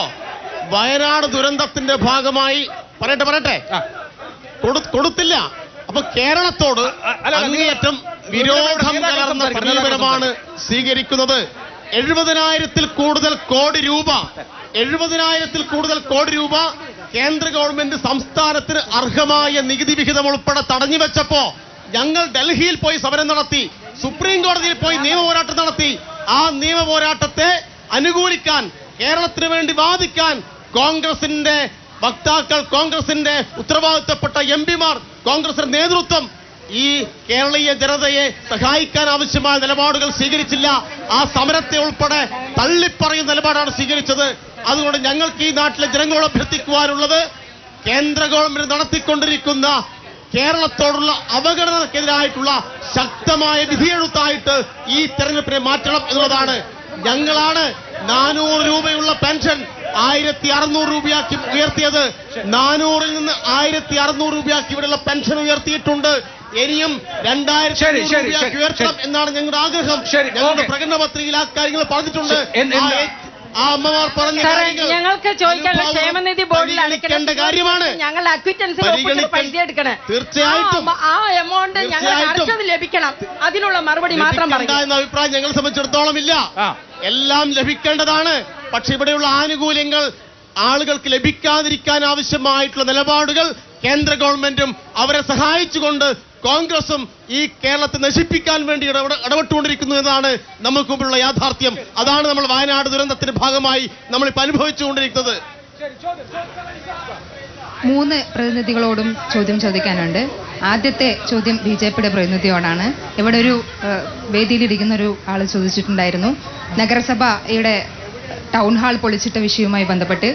അപ്പോൾ മറുപടി വളരെ വിചിത്രമായിരുന്നു. ഷാഫി പറമ്പിൽ MLA പറഞ്ഞപ്പോൾ ഞങ്ങൾ പൊളിച്ചു, പിന്നെ അത് ശരിയാക്കിയില്ല എന്ന്. എനിക്ക് ചോദിക്കാനുള്ളത്, ഷാഫി പറമ്പിൽ പറയുമ്പോൾ പൊളിക്കാനും ഷാഫി പറമ്പിൽ പറയുമ്പോൾ നേരെയാക്കാനും ആണോ പാലക്കാടിലെ ജനങ്ങൾ നഗരസഭയെ വിജയിപ്പിച്ച നഗരസഭയിൽ ആളുകൾക്ക് ചുമതല കൊടുത്തിരിക്കുന്നത്? മറ്റൊന്ന് കോൺഗ്രസിനോടാണ്. ഷാഫി പറഞ്ഞതുകൊണ്ടല്ല പാലക്കാട്ടെ MLA കോൺഗ്രസിന്റെ പ്രതിനിധിയോടാണ്. കോൺഗ്രസിന്റെ പ്രതിനിധിയോട് ചോദിക്കാനുള്ളത്, SDPIയുടെയും ജമാഅത്ത് ഇസ്ലാമിയുടെയും കാര്യം ഇവിടെ സൂചിപ്പിക്കുകയുണ്ടായി.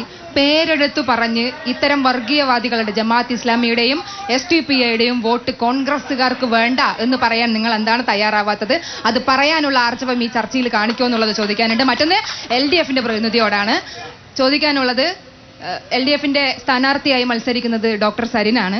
സരിൻ ഈ മണ്ഡലത്തിൽ വിജയിച്ചു വരികയാണെങ്കിൽ കഴിഞ്ഞ 13 വർഷക്കാലമായി ഷാഫി പറമ്പിൽ MLAയും കുറെ കാലമായി ഭരിച്ചുകൊണ്ടിരിക്കുന്ന BJPയുടെയും ഭരണത്തിനെതിരെ എന്ത് മാറ്റമാണ് സരിൻ വന്നാൽ കൊണ്ടുവരാനുള്ളതെന്നും കൂടി പറഞ്ഞു വെക്കണം.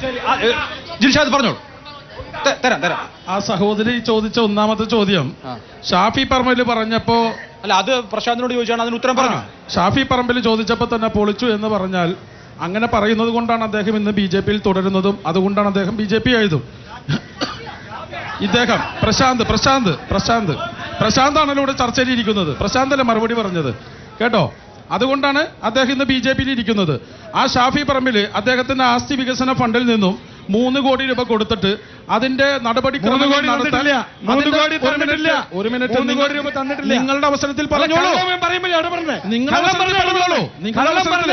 എന്തിനാണെങ്കിലും നിങ്ങളുടെ അവസരത്തിൽ പറഞ്ഞോളൂ.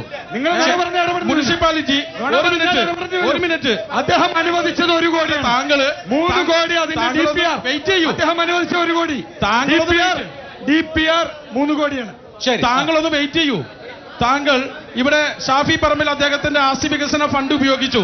അതിന്റെ നടപടിക്രമങ്ങൾ നടത്തി കൊടുക്കേണ്ടത് ഷാഫി പറമ്പിലല്ല, കേരള നിയമസഭയല്ല, സെക്രട്ടേറിയറ്റ് അല്ല, അത് ഭരിക്കുന്ന മുനിസിപ്പാലിറ്റിയാണ്. അതിന്റെ ഡിസൈൻ പറ്റില്ല എന്ന് പറയുന്നത് ഷാഫിയാണ്. താങ്കൾ കേൾക്കൂ. തൊട്ടപ്പുറത്തെ പ്രൈവറ്റ് ബസ് സ്റ്റാൻഡ് ഉണ്ട്, മുനിസിപ്പൽ പ്രൈവറ്റ് ബസ് സ്റ്റാൻഡ്. ശരി, അല്ല ചോദ്യം അതല്ല, താങ്കളോട് ചോദിച്ച ചോദ്യം SDPI പിന്തുണയാണ്. അല്ല, ഞാൻ പറഞ്ഞത് മുനിസിപ്പാലിറ്റിയിലെ വികസനം ഇവിടെ മുരടിച്ച് കിടക്കുന്നത് BJP ഭരിക്കുന്നതുകൊണ്ടാണ്. ഇവിടെ ഞാൻ പറയട്ടെ VK ശ്രീകണ്ഠൻ MP പണം മുടക്കി സ്റ്റാൻഡിന്റെ പണി കഴിപ്പിച്ചിട്ട് അത് തയ്യാറായിട്ടില്ല.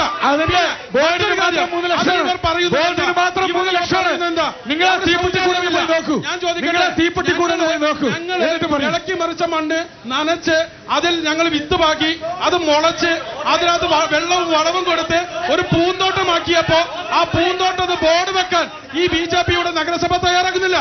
ഞാൻ വീണ്ടും പറയുകയാണ്, ഒരു കാര്യം പറയുന്നു. ഹൈദരാബാദിലെ ഉവൈസിയെ നിർത്തി കോൺഗ്രസിനെ പരാജയപ്പെടുത്തുന്നത് പോലെ, അല്ലെങ്കിൽ കഴിഞ്ഞ പാർലമെന്റ് തെരഞ്ഞെടുപ്പിൽ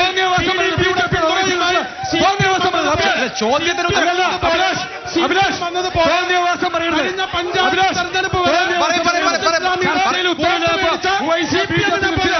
ഞങ്ങൾ പറയുന്നു വർഗീയവാദികളുടെ എന്താ പ്രശ്നം?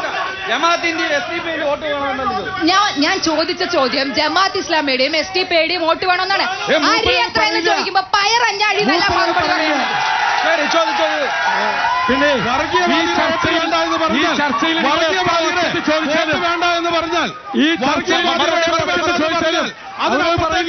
ഉത്തരമില്ല സഹോദരി, അതിന്റെ അപ്പുറത്തേക്ക് ഉത്തരമില്ല. വർഗീയവാദികളുടെ വോട്ട് വേണ്ടത് S T P I vote വേണ്ട എന്ന് വി ഡി സതീശന്റെ ആളുകൾക്ക് പറയാൻ പറ്റില്ല. അതിനുള്ള പറയാൻ ധൈര്യം പറ്റില്ല. കോൺഗ്രസിനില്ല. അതിനുള്ള തണ്ടൽ അതിനുള്ള ധൈര്യം കോൺഗ്രസിനില്ല.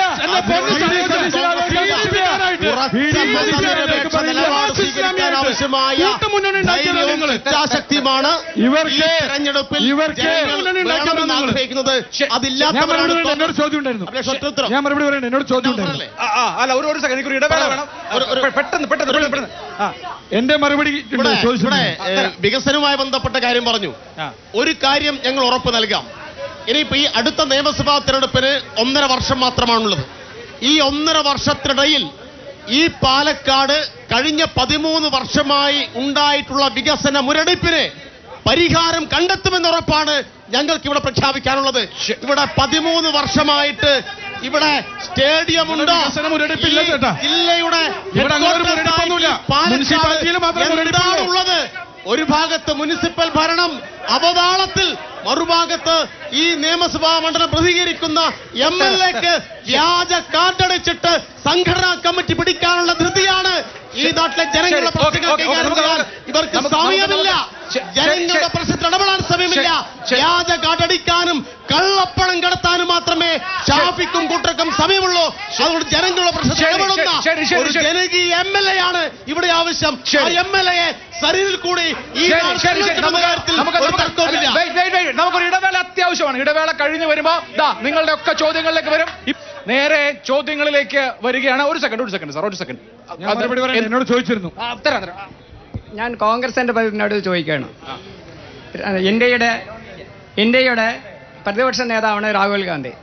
മൂപ്പര് കേരളം കമ്മിറ്റിയിൽ നടന്നു, മണിപ്പൂരിൽ നടന്നു. വയനാട് സംഭവിച്ചപ്പോൾ ഈ 18 MP-മാർ, രാഹുൽ ഗാന്ധി അടക്കം പെടുന്നതാണ് 18 MP-മാർ, കേരളത്തിന് വേണ്ടി അർഹതപ്പെട്ട പണങ്ങൾ മേടിക്കാൻ കഴിവില്ലാത്ത ആൾക്കാരല്ലേ 18 MP-മാരും? കഴിവുണ്ടോ? 18 MP-മാർ കേരളത്തിൽ നിന്ന് തെരഞ്ഞെടുത്ത് പോയല്ലോ. കേരളത്തിന് സംസ്ഥാന പാർലമെന്റിൽ ഉന്നയിച്ചിട്ടുണ്ടോ? അപ്പൊ അവിടെ പോയപ്പോ BJP കോൺഗ്രസ് ഒന്നായി. എന്നാൽ ഇവിടെ വന്നിട്ട് കോൺഗ്രസ് ആണ് ഇതാണ് പറയുക. ശരി MP-മാർ അതിന് ഉത്തരം പറയാം. 2 ഉത്തരവാണ് എനിക്ക് പറയാനുള്ളത്. നേരത്തെ എന്നോട് ചോദിച്ച ചേച്ചി ഇവിടെ പെൻഷനെ കുറിച്ചൊക്കെ പറഞ്ഞു. ഇല്ല ആ ചോദ്യം താങ്കളോടായിരുന്നില്ല. അല്ല, പറഞ്ഞായിരുന്നു ആ ചേച്ചി. അതുകൊണ്ടാണ് നിങ്ങളോട് ചോദിച്ചത്. അല്ല, മറുപടി പറയുന്നത് വേണ്ട, കുഴപ്പമില്ല. ഇനി അപ്പോ ചേട്ടൻ ചോദിച്ച ചോദ്യം, അതിന് പറ. ചേട്ടൻ ചോദിച്ച ചോദ്യം ഇപ്പോ രാഹുൽ ഗാന്ധി എന്ത് ചെയ്തു എന്നാണ് ചേട്ടൻ ചോദിച്ചത്. ഈ വയനാട് ഇഷ്യൂ ഉണ്ടായപ്പോ കേക്ക് ഇന്ത്യയുടെ 18 MP-മാരും ശമ്പളം മാറ്റാൻ പോയത്, ബേഡ മേടിക്കാൻ പോയത്. അല്ല, അവരുടെ കൊണ്ട് ഒരു കാര്യമില്ല. ശരി ഇനി മറുപടി കേക്ക്. മറുപടി കേക്ക്. രാഹുൽ ഗാന്ധി അവിടെ വയനാട് ആ ദുരന്തമുണ്ടായി ആദ്യം വന്നത് അവിടുത്തെ ദുരിതാശ്വാസ ക്യാമ്പുകളിലേക്കാണ്. അവിടുത്തെ മുഴുവൻ സ്ഥലവും സന്ദർശിച്ചിട്ട് ആ ചെറുപ്പക്കാരൻ ആദ്യം തന്നെ 100 വീട്, അവിടെ വീട് നഷ്ടപ്പെട്ട 100 പേർക്ക് 100 വീട് പ്രഖ്യാപിച്ചു.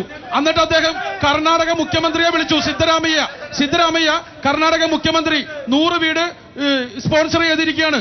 യൂത്ത് കോൺഗ്രസ് അവിടെ 30 വീട് സ്പോൺസർ ചെയ്തിരിക്കുകയാണ്. രാഹുൽ മാങ്കൂട്ടത്തിന്റെ നേതൃത്വത്തിലാണ് 30 വീട് സ്പോൺസർ ചെയ്തിട്ടുള്ളത്. അവിടെ 50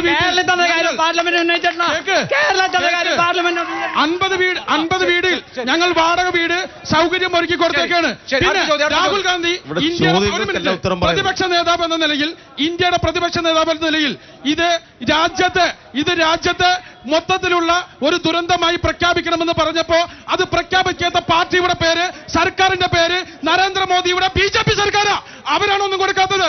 പിന്നെ മറ്റൊരു കാര്യം ചേട്ടൻ ചോദിച്ചല്ലോ, ഇവിടെ 18 MP-മാർ ശമ്പളം മേടിക്കാൻ പോയതാണെന്ന്. 18 MP-മാര് 20 MP-മാരും കേരളത്തിൽ ശമ്പളം മേടിക്കുന്നുണ്ട്. പിന്നെ ശമ്പളം മേടിച്ചിട്ടും ഒരു പണിയെടുക്കാത്ത ഒരുത്തരുണ്ട് അങ്ങ് ഡൽഹിയിൽ. പിണറായി വിജയൻ കൊണ്ടിരുത്തിയിട്ടുണ്ട് KV തോമസ് ആ കേരള ഹൗസില്.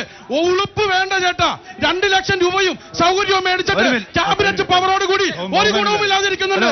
നേരത്തെ ചേച്ചി ചോദിച്ചില്ലേ, സനോജ് പറയണം സമ്പത്തിനെയും അതുപോലെ KV തോമസിനെയും എന്തടിസ്ഥാനത്തിലാണ് ഈ സർക്കാരിന്റെ പദ്ധതിയായി ഡൽഹിയിൽ അവരാദ്യം പിരിച്ചുവിട്ടിട്ട് അവരുടെ ശമ്പളം ഇവിടെ പെൻഷൻ നേരത്തെ എന്നോട് ചോദിച്ചിരുന്നു. അധിക സെസ് പെട്രോൾ സുഹൃത്തേ, ഒരു കാര്യം 18 എംപിമാരെ കുറിച്ചാണ് ചോദിച്ചത്.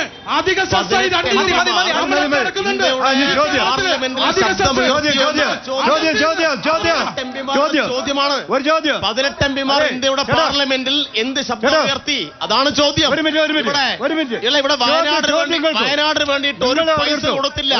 കോൺഗ്രസിന് സമരം ഉണ്ടായോ? 70,000 കോടി കേരളത്തിന് അർഹമായ നികുതി വിഹിതം ഉൾപ്പെടെ പിടിച്ചുവെച്ചു. കേരളത്തിന് മുഖ്യമന്ത്രി അവിടെ പോയി സമരം നടത്തി. കേരളത്തിലെ പ്രതിപക്ഷ നേതാവ് എന്താ പറഞ്ഞത്? ഇവരുടെ സുധാകരൻ എന്താ പറഞ്ഞത്? പക്ഷേ DK ശിവകുമാറിനെ പോലെയുള്ള കർണാടകയിലെ കോൺഗ്രസിന്റെ ആളുകൾ പറഞ്ഞു കേരളം നടത്ത സമരം ശരിയാണെന്ന്. ജമ്മു കാശ്മീരിലെ മുഖ്യമന്ത്രി പറഞ്ഞു, പഞ്ചാബിന്റെ മുഖ്യമന്ത്രി പറഞ്ഞു, ഡൽഹിയുടെ മുഖ്യമന്ത്രി പറഞ്ഞു, AICCയുടെ നേതാക്കന്മാർ പറഞ്ഞു, കേരളത്തിന്റെ സമരം ശരിയാണ് എന്ന്. പക്ഷേ കേരളത്തിലെ കോൺഗ്രസിന്റെ വൃത്തികെട്ട നേതൃത്വം, കോൺഗ്രസിന്റെ നേതൃത്വം ആവശ്യമായ നിലപാട്. എന്റെ ചോദ്യം കോൺഗ്രസിനോടാണ്. ഇത്ര ആളുകൾ എന്തിനാ കൂടിയെന്നറിയോ? ഈ ഉപതെരഞ്ഞെടുപ്പിന്റെ ആവശ്യം വന്നോടാണ്. ഈ ഉപതെരഞ്ഞെടുപ്പിന്റെ പേരിൽ എത്ര കോടികളാണ് നഷ്ടം അറിയോ? ഈ കോടികൾ കൊണ്ട് KSRTCയിൽ ബസ് സ്റ്റാൻഡ് ഉണ്ടാക്കാം, അവിടെ മുനിസിപ്പാലിറ്റി ഉണ്ടാക്കാം, എല്ലാം ഉണ്ടാക്കാൻ പറ്റും. ഒരു ബോർഡിന് എന്താ വില അറിയോ? ഒരു ബോർഡിന്റെ വില എന്താണെന്ന് അറിയോ? എത്ര ബോർഡുകൾ അറിയോ? ഈ പാലക്കാട്ടില് ഈ പൈസ കൊണ്ട് ഇവിടെ വികസനം നടത്താൻ പറ്റും. അനാവശ്യ ഉപതെരഞ്ഞെടുപ്പ്, അതാണ് ചോദ്യം. എന്റെ ചേട്ടാ, ഇത് അനാവശ്യ ഉപതെരഞ്ഞെടുപ്പാണോ എന്ന് ചേട്ടൻ ചോദിക്കുമ്പോൾ ഞങ്ങൾക്കിത് അനാവശ്യ ഉപതെരഞ്ഞെടുപ്പ് അല്ലായിരുന്നു. ഞങ്ങൾക്കിത് ആവശ്യമായ തെരഞ്ഞെടുപ്പാ. ഞങ്ങൾ ഈ രാജ്യത്തെ നമ്മളെ എന്നെയും ചേട്ടനെയും ഇവിടെ കാർന്നിരുന്ന ക്യാൻസർ പോലെ ഇന്ധന നികുതി ഭീകരത, മതവർഗീയവാദം, ഇവിടുത്തെ ഭരണഘടന പരാജയപ്പെടുത്താൻ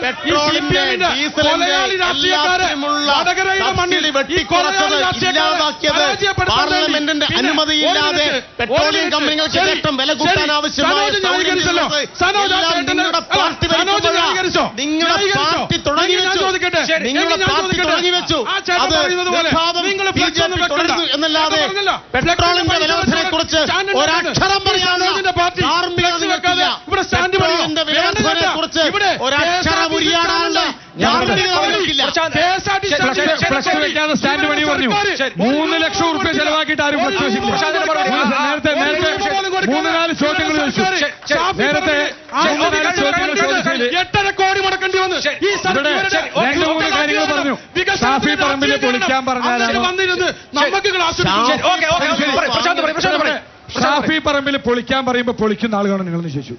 ഷാഫി പറമ്പിൽ എന്ന് പറയുന്ന MLA ഷാഫി പൊളിക്കാൻ പറയുമ്പോൾ പൊളിക്കണതും കുനിയാൻ പറയുമ്പോൾ കുനിയണതും കുമ്പിട്ട് നിൽക്കാൻ പറഞ്ഞാൽ കുമ്പിട്ട് നിൽക്കുന്നത് സന്ദീപ് വാര്യരാണ്. ഷാഫി കുമ്പിട്ട് നിൽക്കാൻ പറഞ്ഞാൽ കുമ്പിട്ട് നിൽക്കണം. ഇപ്പൊ അവിടെ ഷാഫി പറഞ്ഞ എന്താ പറഞ്ഞത് ചെയ്തുകൊണ്ടിരിക്കുന്നത് സന്ദീപാണ്. പിന്നെ 2, ഇവിടെ ഷാഫി പറമ്പിലെ MLA അദ്ദേഹമാണ് ഇത് പൊളിക്കുന്നതിന് വേണ്ടിയിട്ട് ഫണ്ട് വെക്കാമെന്ന് പറഞ്ഞത്. അല്ലാതെ ഷാഫിയുടെ വീട്ടിലത്തെ കാര്യത്തിന് വേണ്ടി പറഞ്ഞ ഇവിടെ ആരും പൊളിക്കും കുമ്പിട്ട് നിൽക്കില്ല. അത് സന്ദീപ് വാര്യർ നിൽക്കും. ഷാഫി ഒന്ന് കുമ്പിട്ട് നിൽക്കാൻ പറഞ്ഞാൽ കുമ്പിട്ട് നിൽക്കും. രണ്ട് നേരത്തെ ഇവിടെ ഞാൻ നേരത്തെ പറഞ്ഞു, അദ്ദേഹം നേരത്തെ ചോദിച്ചതിൽ ഇവിടെ മറുപടി പറയാതെ ഒരു വിഷയമുണ്ട്. SDPIക്കാരെ പരസ്യമായി ഇവിടെ നോട്ടീസ് അടിച്ചുകൊണ്ട് കോൺഗ്രസിന് വോട്ട് ചെയ്യണമെന്ന് പറഞ്ഞുകൊണ്ട് പ്രചരണം നടത്തുന്നുണ്ട്. ഇവർ പറഞ്ഞു ഞങ്ങൾ ചോദിച്ചിട്ടില്ല എന്ന്. പക്ഷെ അവർ കൂടെ കടക്കാൻ വന്നപ്പോൾ വിളിച്ച് കടത്തി. ഇവർ പോയി കടന്നില്ല. അവർ കൂടെ കടക്കാൻ വന്നപ്പോ SDPIക്കാരെ കൂടെ പിടിച്ച് കടത്തി. അതാണ് ഇവർ ചെയ്തിരിക്കുന്നത്. ഇവർക്ക് ഇവരുടെ പാർട്ടിയിൽ നട്ടലുള്ള ആരെങ്കിലും ഉണ്ടെങ്കിൽ, ഇപ്പൊ ഞാൻ മനസ്സിലാക്കിയത് സന്ദീപ് വാര്യർ കഴിഞ്ഞ കുറച്ചു ദിവസമായിട്ട് മിണ്ടാതിരുന്നത് അയാൾ വികലാംഗനായി എന്നാ തോന്നുന്നത്. കാരണം എവിടെ തലപ്പ് മുറിച്ചിട്ടുണ്ടെന്ന് പറഞ്ഞു കേട്ടു. കാരണം സുഡാപ്പികളായിട്ടാണ് സുഡാപ്പികളെ ഇവരെടുത്തു കൊണ്ടുവിട്ടിരിക്കുകയാണ്. അത്തരത്തിലുള്ള പരാമർശങ്ങളൊന്നും തലപ്പ് എന്ന് പറഞ്ഞാൽ എന്താണ് കുഴപ്പമില്ല? തലപ്പിൽ എന്താണ് മോശം? അങ്ങനെ രാഷ്ട്രീയം പറഞ്ഞാൽ മതി. അഭിലാഷ് എന്തിനാ വേറെ ചിന്തിക്കുന്നത്? തലപ്പിൽ എന്താ കുഴപ്പം? തലപ്പ് എന്ന് പറഞ്ഞാൽ എന്താ കുഴപ്പം? രാഷ്ട്രീയം മാത്രം പറയുക. ചോദ്യം നിങ്ങൾ എന്തിനാ മാറി ചിന്തിക്കുന്നത്? ഒരു മിനിറ്റ് പൂർത്തിയാക്കട്ടെ. ഇനി ഇവിടെ നേരത്തെ പറഞ്ഞു, ഇവിടെ സുഡാപ്പികൾ ഉൾപ്പെടെ ഇത്തരത്തില് പോസ്റ്റർ അടിച്ച സമയത്ത് എന്തുകൊണ്ടാണ് കോൺഗ്രസ്സുകാര് ഇവരുടെ നേതാക്കന്മാരെ ജിൻഷാദിന് ഇവിടെ ഒന്നും പറയാൻ പറ്റില്ല. ഷാഫിയുണ്ട്, ശ്രീകണ്ഠനുണ്ട്, VD സതീശനുണ്ട്. അവര് പറയട്ടെ ഞങ്ങൾക്ക് SDPIയുടെ വോട്ട് വേണ്ടെന്ന് പറഞ്ഞുകൊണ്ട് ഒരു നോട്ടീസ് ഉണ്ട്. അതിന് നട്ടലില്ല. ഇവരുടെ പാർട്ടിയിൽ ആർക്കും അതിന് നട്ടലില്ല. ശരി, ഓക്കെ. LDFനോടും കോൺഗ്രസിനോടും നിയമത്തെ എന്തുകൊണ്ട് എല്ലാവരും കൂടി ഒന്നിച്ചിരുന്നിട്ട് നിയമസഭയിൽ അത് പാസ്സാക്കിയത് ക്രിസ്ത്യാനികൾക്കെതിരെ. 650 കുടുംബങ്ങളിൽ നിങ്ങൾ കാണാതെ 650 കുടുംബങ്ങളിൽ നിങ്ങൾ കാണാതെ വഴിയാധാരമായി ഇറക്കി വിടാൻ വേണ്ടിയിട്ട് നിങ്ങളും LDF-ഉം കോൺഗ്രസും കൂടി എന്തുകൊണ്ട് കൂട്ടുനിന്ന് അവിടെ ഏത് കേസിലാ? നിയമത്ത് മുനമ്പമാണ് അദ്ദേഹം ഉദ്ദേശിച്ചത് തോന്നുന്നു. ചേട്ടൻ ആ ചോദ്യം ചോദിച്ചത് നന്നായി. ഞാൻ ക്ലിയർ കട്ടായിട്ട് ഒരു കാര്യം പറയാം. മുനമ്പത്തെ ജനതയോടൊപ്പമാണ് ഐക്യ ജനാധിപത്യ മുന്നണിയും ഇന്ത്യൻ നാഷണൽ കോൺഗ്രസും. അവിടെ ജനതയ്ക്ക് വേണ്ടി ആദ്യം സമരം ചെയ്തത് കോൺഗ്രസ് ആണ് കേട്ടോ. ഒരേ സമയം ഉപദേശിക്കൽ ഊക്കലോടത് ഇവര് നിയമസഭയിലെ ആ പ്രമേയത്തെ അനുകൂലിക്കും. ജില്ലാ പ്രസിഡന്റ് അല്ലേ? യുവമോർച്ചയുടെ ജില്ലാ പ്രസിഡന്റ് ആണോ? ഞങ്ങൾ മുനമ്പത്തോടൊപ്പമാണ്. യുവമോർച്ചയുടെ ജില്ലാ പ്രസിഡന്റ് ആണോ? ശരി ശരി ശരി ആരോ ആയിക്കോട്ടെ, ഞാൻ ആരോ ആയിക്കോട്ടെ. അതാണോ? ഒരു കാര്യം ഞാൻ അധികമൊന്നും പ്രതീക്ഷിക്കുന്നില്ല. നമ്മളൊരു ചർച്ച എല്ലാവരും നല്ല ഭാഷ ഉപയോഗിക്കണം, നല്ല പ്രയോഗങ്ങൾ ഉപയോഗിക്കണം. വിഷയങ്ങൾ പറയാം, പക്ഷെ ഭാഷ നല്ലതാവണം. അതേ പറ്റൂ. ഇതൊരു പൊതു ചർച്ചയാണ്, ജനങ്ങൾ എല്ലാവരും കാണുന്നതാണ്. ഒരു ഇടവേള കൂടി ഉണ്ട്. അടുത്ത ചോദ്യം ആരോടാണ്? ഇടതുപക്ഷ പ്രതിനിധികളാണ്. പിന്നെ ക്ഷേമ പെൻഷൻ കൊടുക്കാൻ വേണ്ടി 2 രൂപ പെട്രോളിന് ഒരു സംസ്ഥാനത്തും ഇല്ലാത്തത് കൂട്ടിയിട്ട് ഇപ്പോഴും 5 മാസത്തെ പെൻഷൻ ബാക്കിയാണ്. അതെന്താ കൊടുക്കാൻ നിങ്ങൾക്ക്? പിന്നെ ആ പൈസ നിങ്ങൾ ദൂർത്തടിക്കുകയാണ് ചെയ്യുന്നത്. അതുപോലെ പിന്നെ നിർമ്മാണ തൊഴിലാളി പെൻഷൻ 14 മാസമായിട്ട് ബാക്കിയാണ്. BJP പ്രതിനിധിയോട് എന്തുകൊണ്ട് വയനാട് ദുരിതാശ്വാസം ഇതിന് ഫണ്ട് കൊടുക്കുന്നില്ല? ശരി, പെൻഷൻ ഒന്നാമത്തെ കാര്യം തരാം. ഒന്നാമത്തെ കാര്യം, ഈ ക്ഷേമ പെൻഷൻ കൊണ്ടുവന്നതും ഏർപ്പെടുത്തിയതും അത് വർദ്ധിപ്പിച്ചതും അത് കൃത്യമായി കൊടുക്കാൻ ആവശ്യമായ നിലപാടുകൾ സ്വീകരിച്ചതും അതിനുവേണ്ടി പ്രത്യേകം കമ്പനി രൂപീകരിച്ചതുമെല്ലാം ഇടതുപക്ഷമാണ്. പക്ഷെ ഇപ്പൊ ചില പ്രതിസന്ധികൾ ഉണ്ടായി. ആ പ്രതിസന്ധികൾക്കുള്ള കാരണമാണ് ഞാൻ നേരത്തെ സൂചിപ്പിച്ചത്. കേരളത്തിന്റെ റവന്യൂ അത് GST വഴി പൂർണ്ണമായും കേന്ദ്രം പിടിച്ചെടുക്കുകയാണ്. അർഹമായ വിഹിതം ഇങ്ങോട്ട് കൊടുക്കുന്നില്ല. അങ്ങനെ സംസ്ഥാനങ്ങൾക്ക് അർഹമായ വിഹിതം കൊടുക്കാതിരുന്ന ഘട്ടത്തിലാണ് ഇവിടെ ക്ഷേമനിധിയുമായി ബന്ധപ്പെട്ട കാര്യത്തിനകത്ത് ചില പോരായ്മകളും പ്രശ്നങ്ങളും ഉണ്ടായത്. അത് പരിഹരിക്കാൻ ആവശ്യമായ നിലപാടാണ് ഇടതുപക്ഷം സ്വീകരിക്കുന്നത്. പിന്നെ 2 രൂപയുടെ ഈ സെസ് ഏർപ്പെടുത്തിയിട്ട് ആ 2 രൂപ കൊണ്ട് കേരളത്തിലെ പെൻഷൻ കൊടുക്കാൻ വേണ്ടി കഴിയില്ല എന്ന് ചോദ്യം ചോദിച്ച നിങ്ങൾക്കും അറിയാം, എനിക്കും അറിയാം. ആ 2 രൂപ കേരളത്തിൽ പെൻഷൻ കൊടുക്കാനും വികസന പ്രവർത്തനങ്ങൾക്ക് ഉപയോഗിക്കുന്നുണ്ട്. അല്ല 2 രൂപ വാങ്ങിയിട്ട് നേരെ കേസിൽ കൊണ്ടുപോകാൻ പറ്റുമോ? ശരി, പറ്റുമോ? കൃത്യമായിട്ട് ഉപയോഗിക്കും. നിങ്ങൾ കൊടുക്കാനുള്ള 76,000 കോടി രൂപയെ കുറിച്ച് പറയൂ. കേരളത്തിന് അർഹമായും കൊടുക്കാനുള്ള 76,000 കോടി 18 മാസത്തെ കുടിശ്ശികയാണ് കോൺഗ്രസ് ബാക്കി വെച്ച് പോയത്. 18 മാസത്തെ കുടിശ്ശിക. ആ കാര്യം മറന്നുപോകരുത്.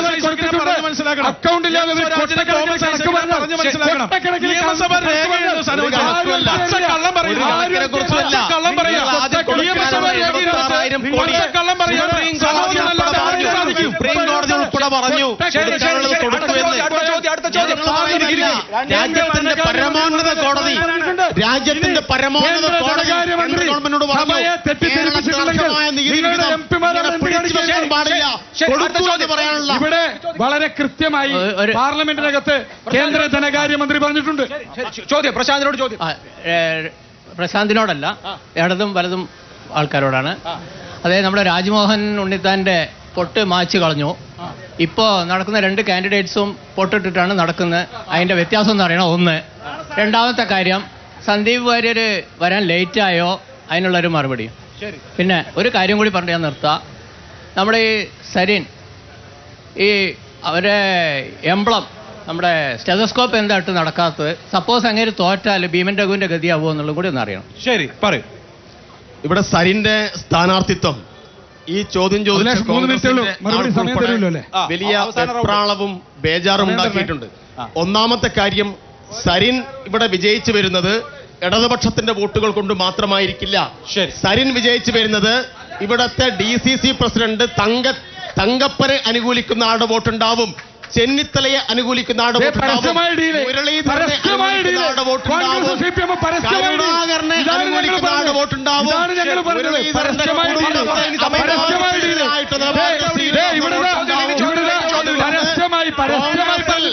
വലിയ അസംതൃപ്തിയാണ് ഉണ്ടായിക്കൊണ്ടിരിക്കുന്നത്. ഈ അസംതൃപ്തരായിട്ടുള്ള കോൺഗ്രസ് പ്രവർത്തകരുടെ വോട്ട്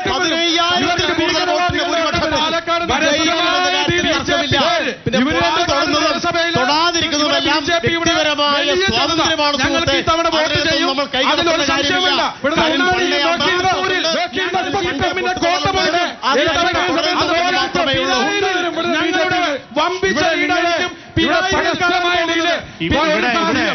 വീറോടെ വാദിക്കുന്ന കോൺഗ്രസിന്റെ പ്രതിനിധിയുടെ വീട്ടിലെ വോട്ട് പോലും രാഹുൽ മാങ്കോട്ടത്തിന് കിട്ടുമെന്നുള്ള സംശയമുണ്ട്. കാരണം ഷാഫി പറമ്പിൽ മാറി പാലക്കാട് വന്നു കഴിഞ്ഞാൽ ഇവിടെ പെട്ടിയിറക്കിയ ആളാണ് ഇവിടുത്തെ രാഹുൽ മാങ്കോട്ടത്തിന്റെ കാൻഡിഡേറ്റ്. അതിനുവേണ്ടി മാത്രമാണ് ഒക്കെ ചങ്ങാതിയായിട്ടുള്ള രാഹുൽ മാങ്കോട്ടത്തിനെ ഇവിടെ എത്തിച്ചിട്ടുള്ളത്. കൃത്യമായിട്ട് പറയാം, ഒരു കോൺഗ്രസ്സുകാരും രാഹുൽ മാങ്കോട്ടത്തിന് വോട്ട് ചെയ്യാൻ വേണ്ടി പോകുന്നില്ല. കേട്ടോ, കോൺഗ്രസിനെ വളരെ ആവേശകരമായ ഉപതെരഞ്ഞെടുപ്പാണ് പാലക്കാട് നടക്കുന്നത് നമുക്ക് ഉറപ്പിക്കാം. നാളെ ഒരു ദിവസമേ ഉള്ളൂ. ഇത്തരം ചർച്ചകൾക്കും ഇന്നത്തേക്ക് അവസാനിപ്പിക്കാം. Good night.